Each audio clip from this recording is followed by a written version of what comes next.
The investigation was carried out. Do you know who else was interviewed? It was disclosed that. In my knowledge, that's what happened.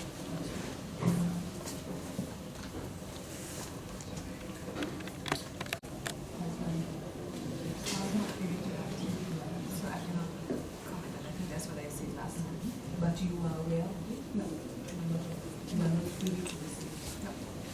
This happened in February in that time. So you are not charged.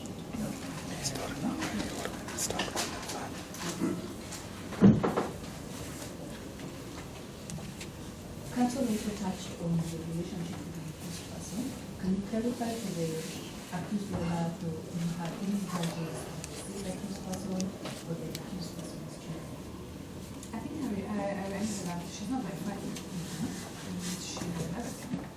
So I have absolutely no grudges against her. I think I even have messages that I sent her after the father of her children died, which was my late husband, asking her to make sure that the children come home. She never responded.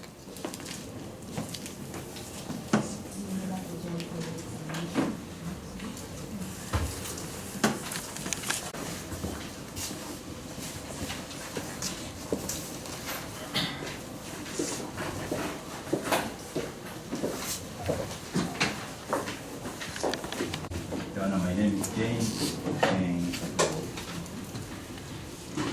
I'm an advocate at the High Court of Kenya. I'm the senior partner in the firm of Triple OK Law Advocates.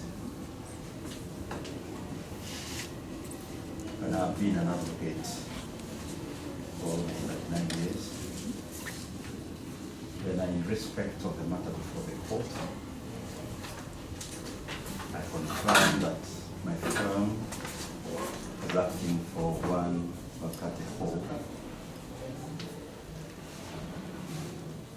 who is the complainant in this particular matter. And the same Makati Hall was the widow of one Robert Collins Murimi. Robert Collins Murimi, who was tragically trampled by an elephant and fast fallen on 10 January 2021.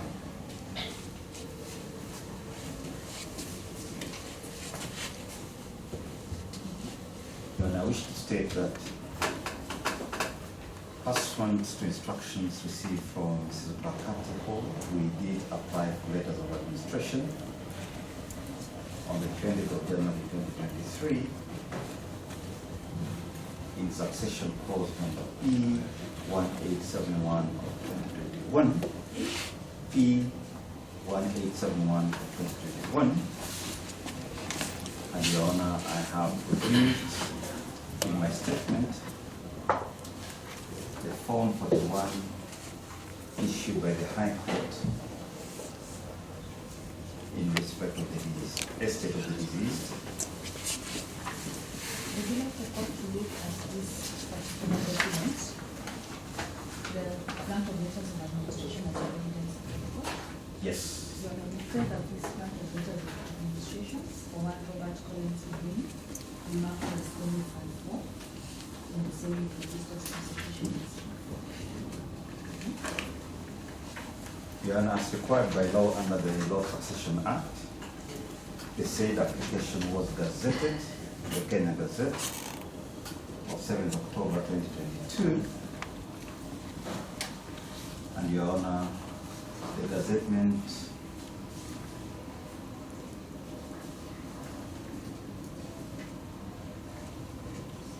was made public to the entire Republic and all people at large. And Your Honor, annexed a copy of the Kenya Gazette notice dated 7th October 2022, and which have been certified and wish to be marked as exhibit number 1.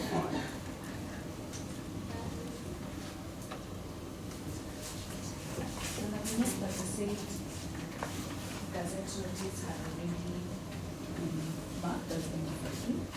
Vamos por ver.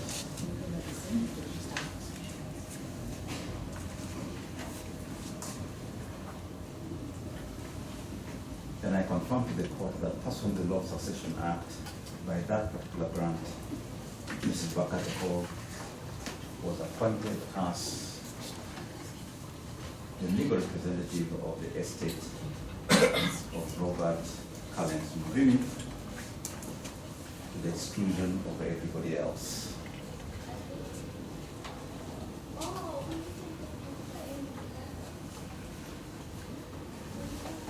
And sometimes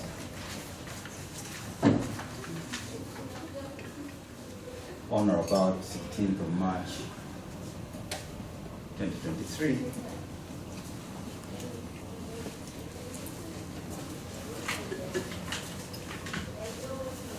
my client informed me that an individual was impersonating the late Robert Collins Murini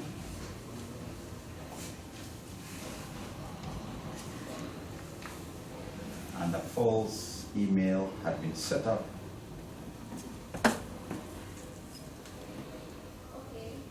as robert@postafrica.com.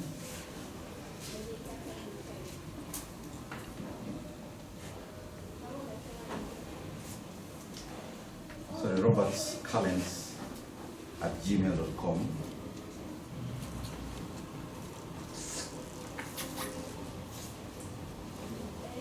And various emails were being sent from that particular email.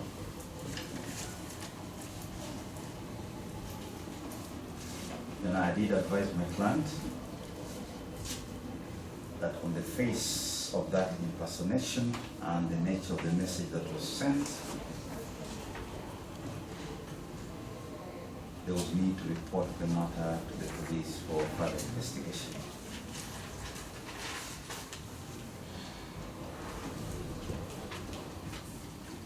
And I do recall that at that particular time my client was in Panama, and I was tasked with the duty of writing the DCI, which letter I did write to the DCI for the investigation.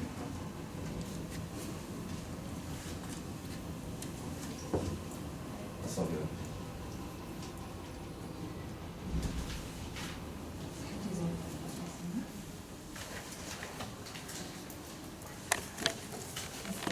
Made an application for grant of letters of administration. Is that correct? Yes. Do you have the full application with you there? No, I don't.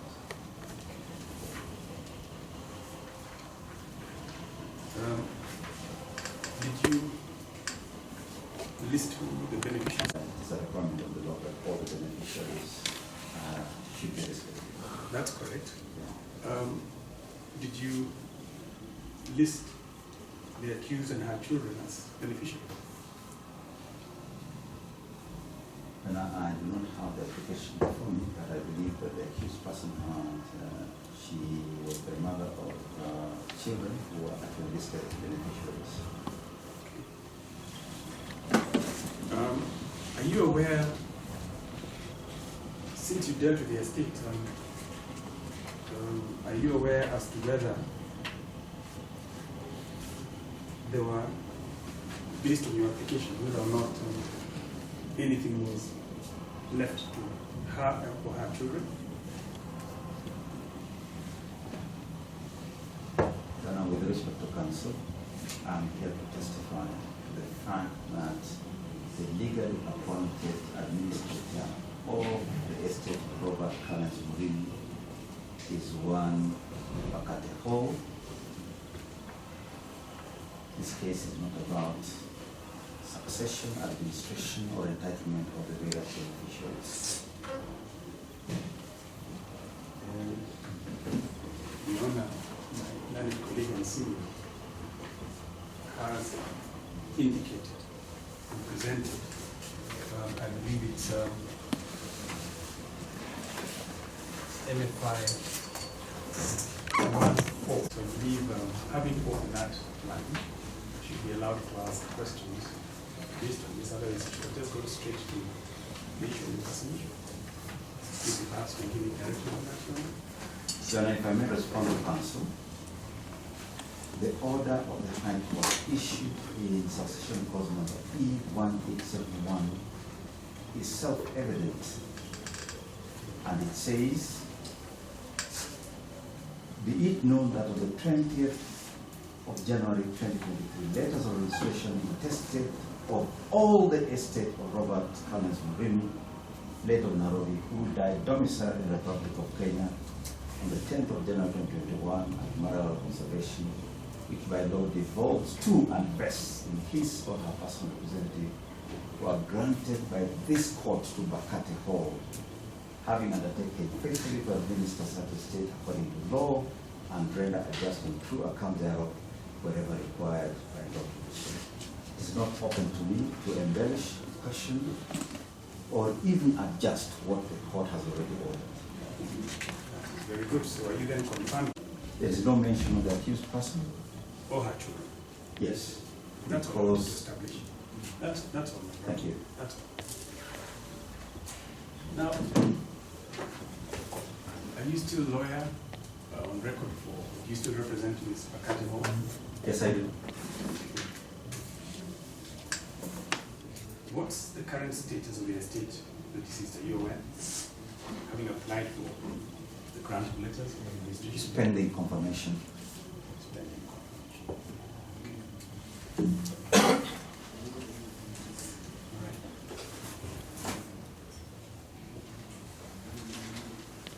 So now,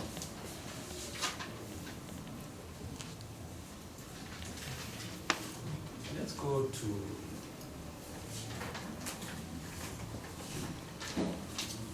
did you by any chance meet Robert Collins? Did you know him? Did you by any chance know Robert Collins? And you knew him? Sorry? And you knew him? You knew him.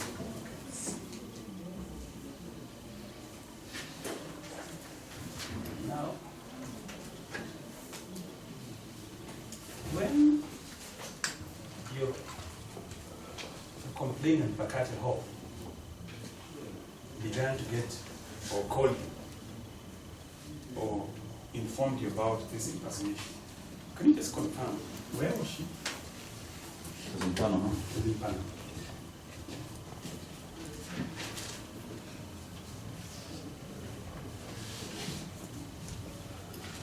And you're the one who made the report at the DCI, I presume? I wrote a letter to DCI informing them of the impersonation. Okay. Now, okay. Now, I want you to confirm this telephone number 0742. Maybe you can even check on your record. 0742 983 823. Maybe I know it's not easy to remember numbers, but can you tell us whose number this is? 0742 983 823. Your Honor, that telephone number does not appear anywhere in my statement. I do not know who it belongs. Okay. Yet give evidence on the matter. You reported. This investigation began on your account. Maybe you can go to the notice of motion application, which I think you referred to. Are you aware of the notice of motion application? Your Honor, I'm not administration. No problem. No. You know that. You can maybe I can show you the notice of motion application. It's actually filed by the IO in this matter. This is the notice of motion application. And I'm referring to this telephone number.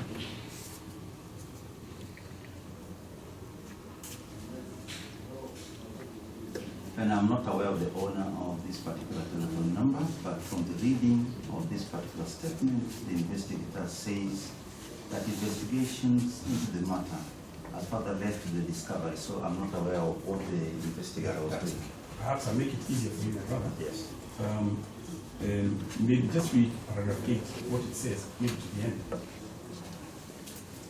Maybe you can read it loudly.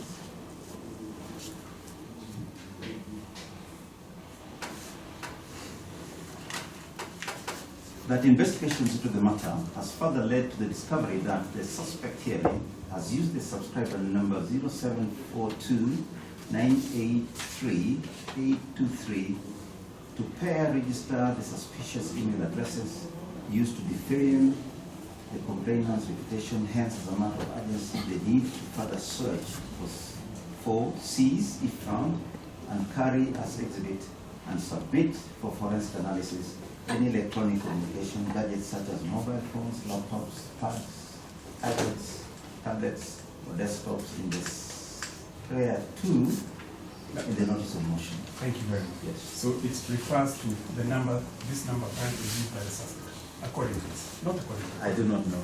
but according to what you get. That is the investigator's statement. I cannot vote for it. That's, now, I put it to you that this number actually belongs to your client back at the home. And she just confirmed that that's a number.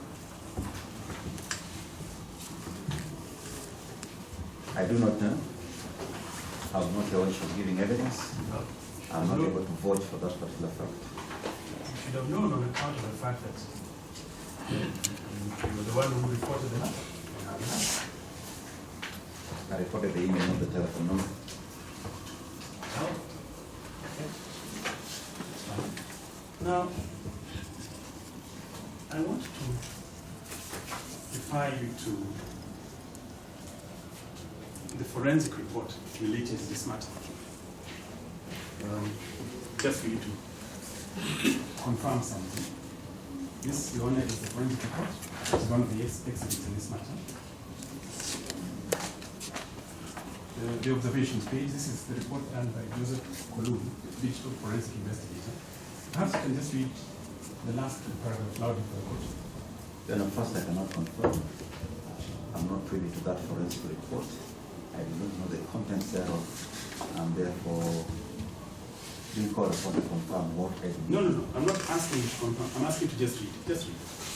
Just read what is there. It ties to your evidence. I do not know whether it ties to my evidence. The court will determine. Just read. And I cannot confirm what I do not know. Your Honor, I'm not asking my senior brother and the colleague to confirm. I'm asking to read Yes. a report that emanated from a report he made to DCI. He cannot run away from that fact, Your Honor. Your Honor, to the extent that counsel is connecting this particular observation to the report that I made to the CID, I cannot discern the connection, but a simple reading of this particular, what I'm being asked to read. The email address, usernames, bakate01@gmail and Robert Collins @gmail, and linked IP address 172.217.170.197, and they are both geolocated in USA, Chicago. Geolocated in where? Chicago. Chicago. Yeah.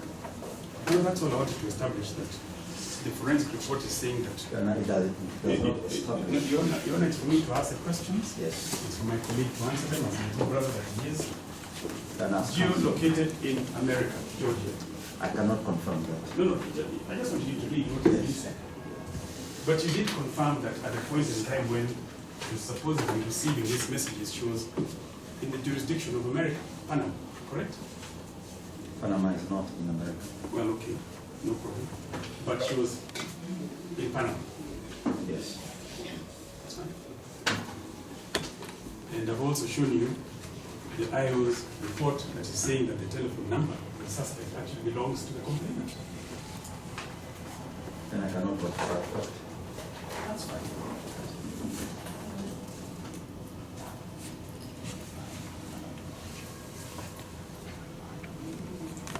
In respect of the succession, not the pregnant. That is fine. You recall that that was that, isn't it? How did it end? Do you recall? Was it successful? It was not. It was not successful.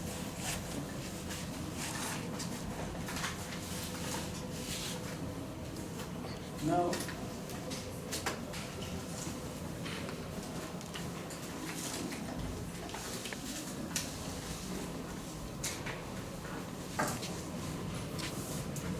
your statement mentions, and I'll read it for you.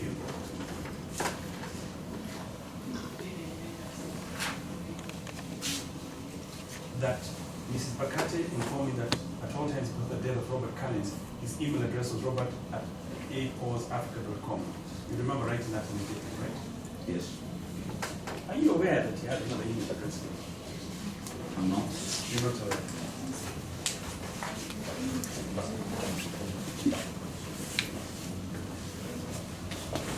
Now, look at the last paragraph of the joint statement.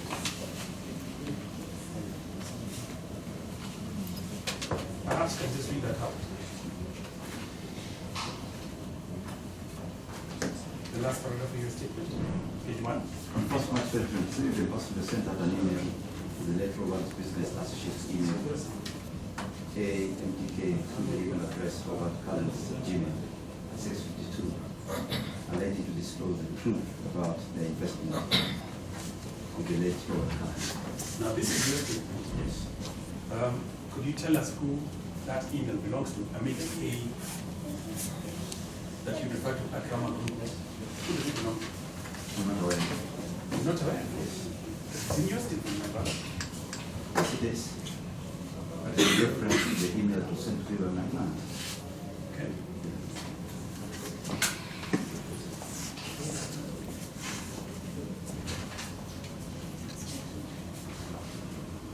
So did you bother to find out who this business associate was?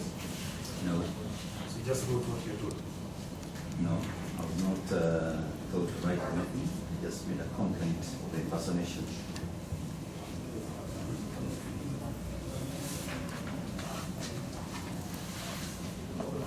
Now, let's just look again at what your statement is saying. There are two email addresses here.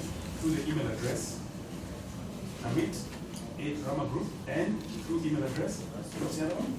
Robert M. Collins at gmail.com. So, right. Now, that Robert M. Collins at gmail.com, according to your instructions, was that not the deceased email address? It was not. So you're denying that that was his? Because as of 1st March 2023, when the email was allegedly sent, Robert M. Collins had died on 10th February 2021, and the deadline to send the email. That is very true, but are you aware? Let's establish this. When he... Not necessarily. No, please, don't say not necessarily. Where exactly were they? I mean, you're fully seized of this matter. That's why you even went to report the DCF. I do not know where those laptops. So you don't know where this laptop was.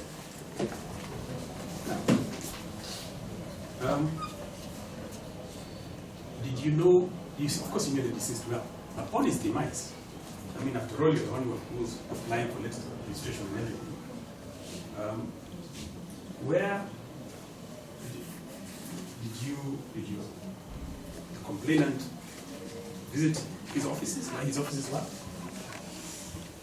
As she gathered their estate? And I do not know because I could not control what the complainant does. Okay. Did you know where the deceased offices were? Since you say you know him well. Yes. Where were they? In Karen. In Karen. Yes. Okay.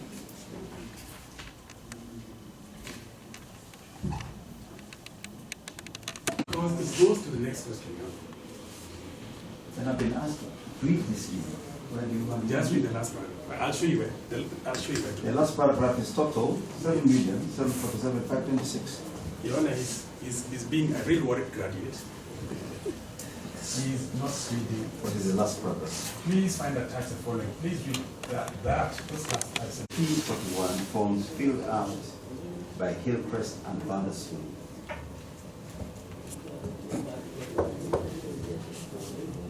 Can you?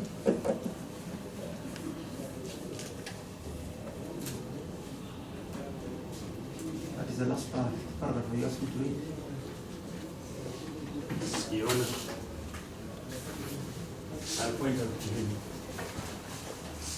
From here to there, I'll point it out. He's just avoiding what he needs to read. He's actually just avoiding certain things, which leads to the question that I asked earlier. Your Honor, I'm not avoiding any question.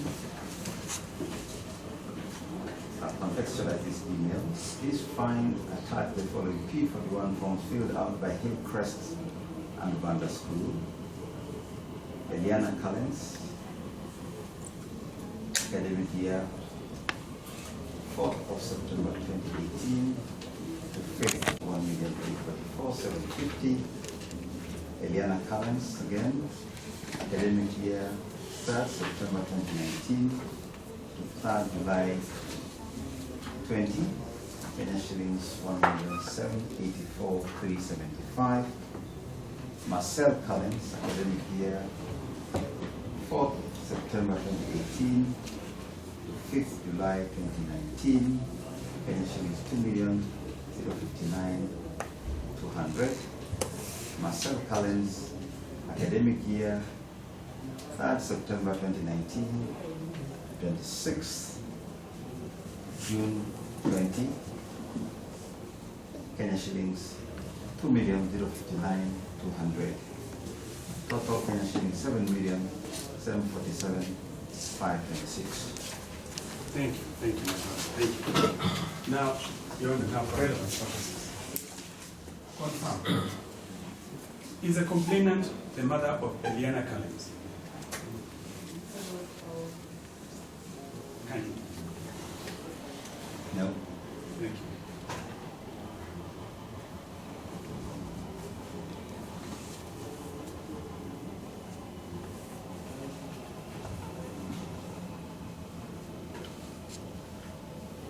Is the complainant the mother of Marcel Collins? Definitely not the biological woman. Thank you.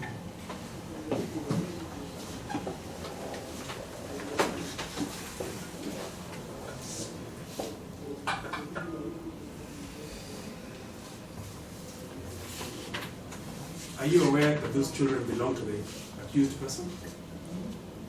Yes, I'm aware. Thank you.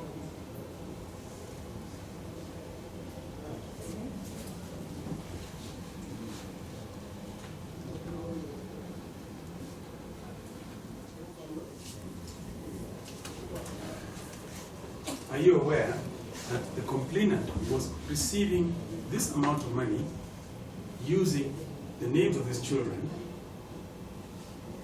and yet the accused never saw a penny of that money? I'm not aware. Okay.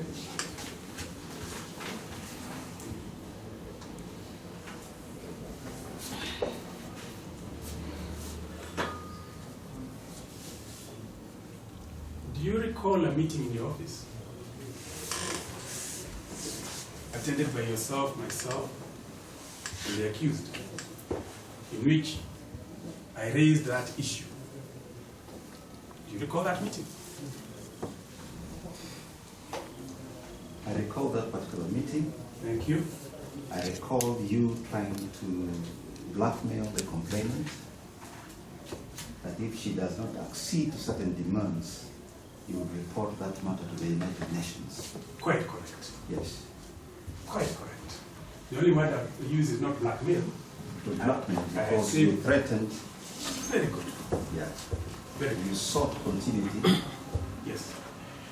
of that particular facility and benefit that accrued to the children of the late Collins. And my client was very categorical that in light of the demise of Robert Collins, that particular facility would not continue and she's not entitled to it. Thank you. That is very true, with the exception of the word blackmail. You blackmail because you threaten that if you do not, then you'll report it to the United Nations. That's blackmail. Thank you. And the clever thing to do then was for your client to quickly go and falsify a claim so that you can now actually walk away from it. That's exactly what you did. That's not true. I put it to you, that's exactly what happened. Then the issue before the court is the email that was sent. It is inconceivable that I'd like to go to the complainant. You confirm that we had a meeting, you confirm that according to you it was blackmail. Yes. It is thereafter, confirmed to this court, that thereafter is I when... cannot confirm. No. I cannot confirm. Thereafter is when this started happening. I cannot confirm. and I'm responding to you. It is inconceivable no that a problem. complainant would write an email. Let me ask in a different way. Mr. Miller, At the point in time, my good brother, at the time when we were in your office, was this Mr. Miller, if you ask me a question cross-examination, let me answer it. No, but It if I is see... inconceivable that the If complainant it's would not write going to help my an client's email, case, I'm not going to let you answer it. You want to please ask my that the friend complainant would write answer an it. email to her employer implicating herself in a fraud. Well, it worked very well, didn't it? Because she's the one who's here as an accused and she's looking like a heroine. It worked very well. It was a conspiracy on the part of your client. That's not true, Your Honor. But I just showed you the forensic experts That report. the matter before the court. The forensic experts Be report determined. confirms that the telephone number used by the impersonator is the accused. Is the I'm not complainant. aware. I'm not aware. Well, now you know. Anyway, I put to you, my senior friend, that when your client realized that we were going to pursue the fraudulent claims, she decided to very quickly create this scenario. That's not true, Your Honor. Okay. Misconceived. Okay.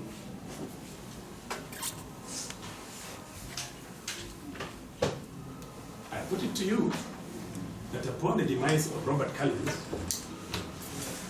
the complaint On which the school fees was being paid. It was neither fraudulent, it was legal, it was a benefit that accrued to the couple by virtue of their marriage, and there was nothing illegal about it. Your Honor, I'm aware. that's okay. That's I'm fine. aware, Your Honor. You know, I think that part is okay. But are you aware that that money never got to her? I do not know. Thank you. That's an honest answer. You don't know. Yes. It never did. I do not know. It never did. It was stolen. The school fees would not have gone to her anyway, to go to the school. No, but it never got to the school, my father. But the complainant to send herself emails from America using her phone, which is in the forensic report, and then run and cry victim so that she can protect her job. That's what it's all about. I put that to you. And I'm not aware as to motive. Okay, not aware as to it. Not even God knows what goes in Satan's mind.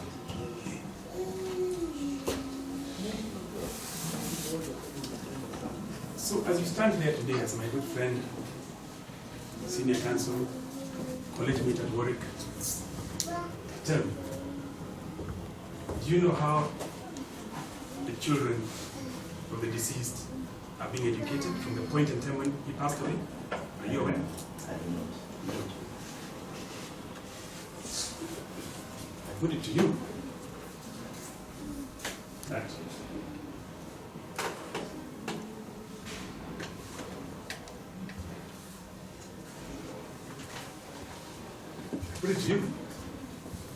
this whole case was a fraudulent conspiracy to ensure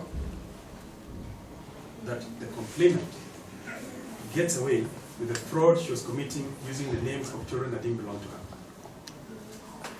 That's not true, Your Honor.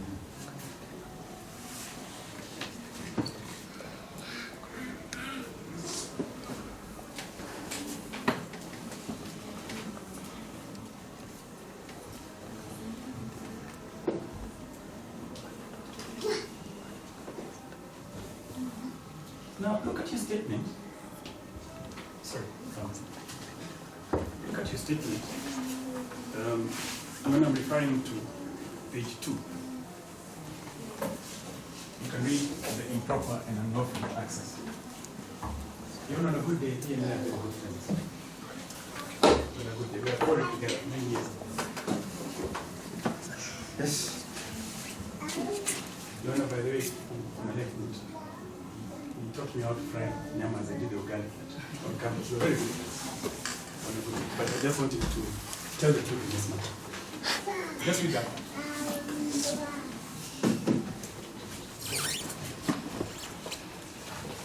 The improper and unlawful access and use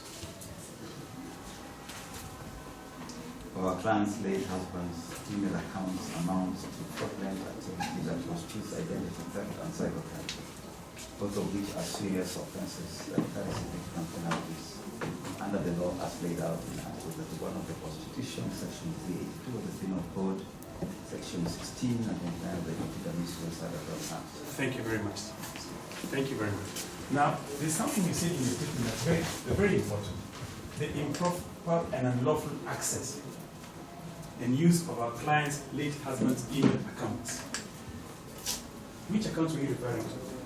Let me explain. Please do. Can I have my statement? Oh, sorry. Then I'd already stated that by a grant of letters in a High Court case, all the estates of Robert Collins were vested in the household. So if Robert Collins had an email address that is vested in the estate, and that includes personal possessions, chattels, movable and immovable property.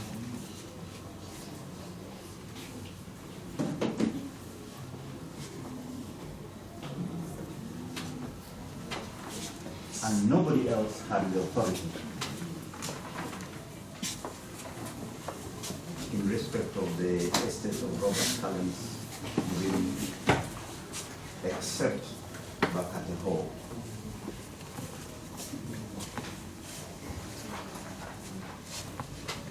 Then the email, the subject matter of complaints.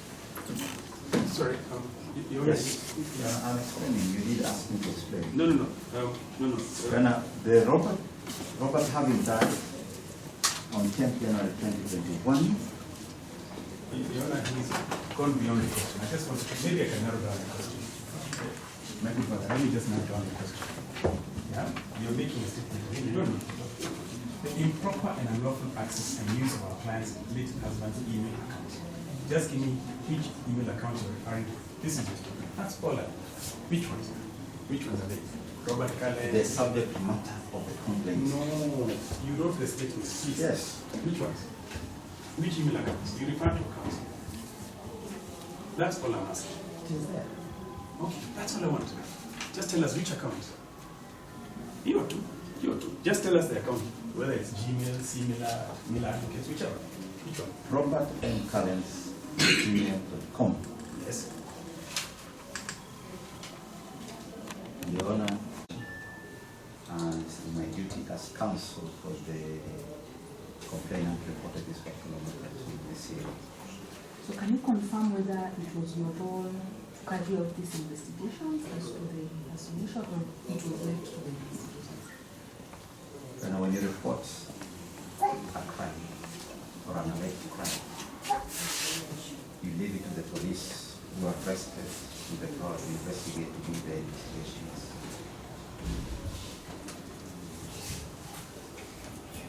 Counsel has also asked you about a meeting held at his offices where you were referred to blackmail, correct? Yes. Clarify to the court why your client would not implicate herself in any fraudulent activity. Your Honor, there were efforts to try to mediate and settle the emerging disputes in the estate of the late Robert Collins.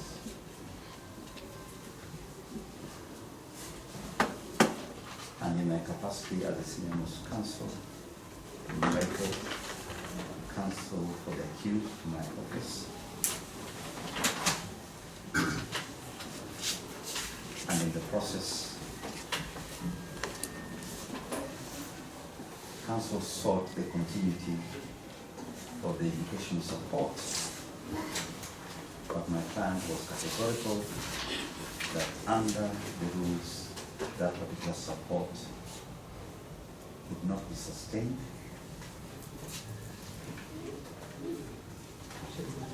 In fact, I do recall in one of the affidavits, there was a request that my client continue with that support, but that was something that my client could do.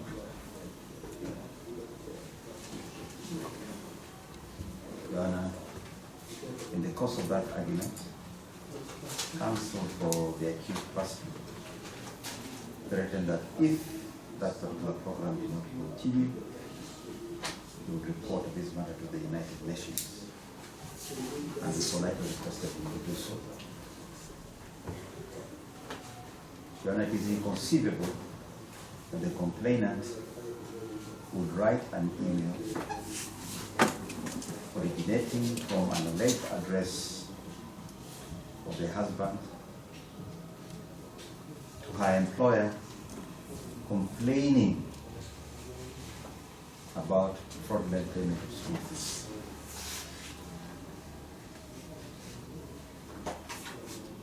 Your Honor, from the reading of the email, it is clear that it was a third party was complaining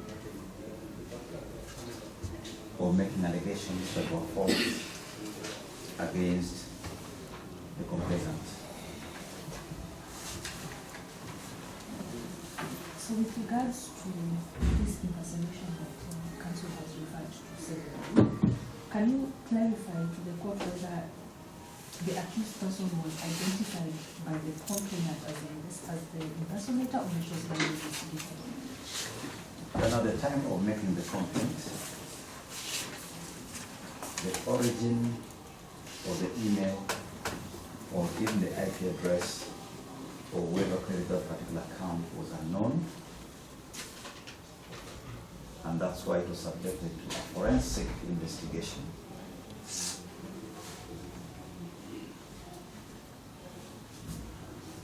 Your Honor, in my statement, it is relevant to my testimony. At no time did I identify the accused person as the originator of the email. All we presented to the CID is that there has been an impersonation. Please investigate. And during their investigation, can you clarify to the court whether at any one point they confirmed that the complainant, your client, was in any way involved with fraudulently receiving? You know, there is nowhere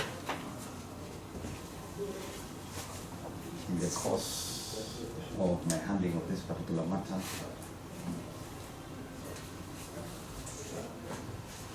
that the complainant was ever found to have fraudulently received any money. Your Honor, I did indicate that there was an investigation by the United Nations and that complaint was dismissed, to my knowledge.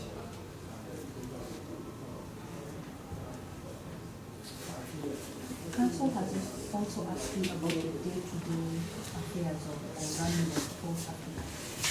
Correct? Yes. Can you clarify whether this is information that would be in the knowledge, or if in fact the complainant is trying to involve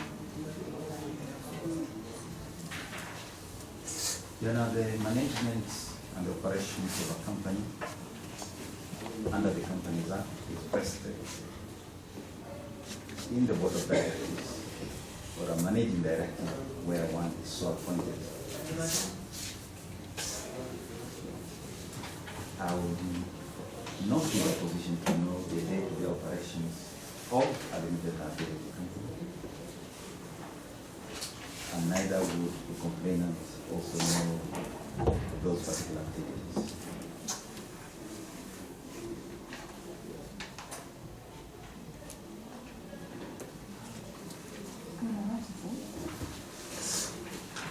Thank you, Your Honor.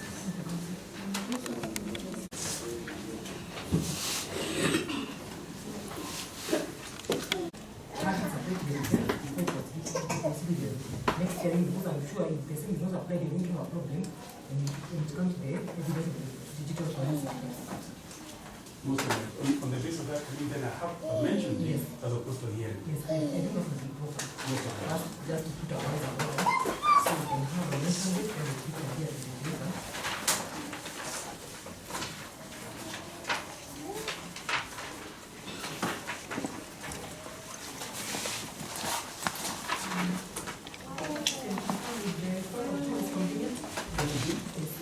That's all right.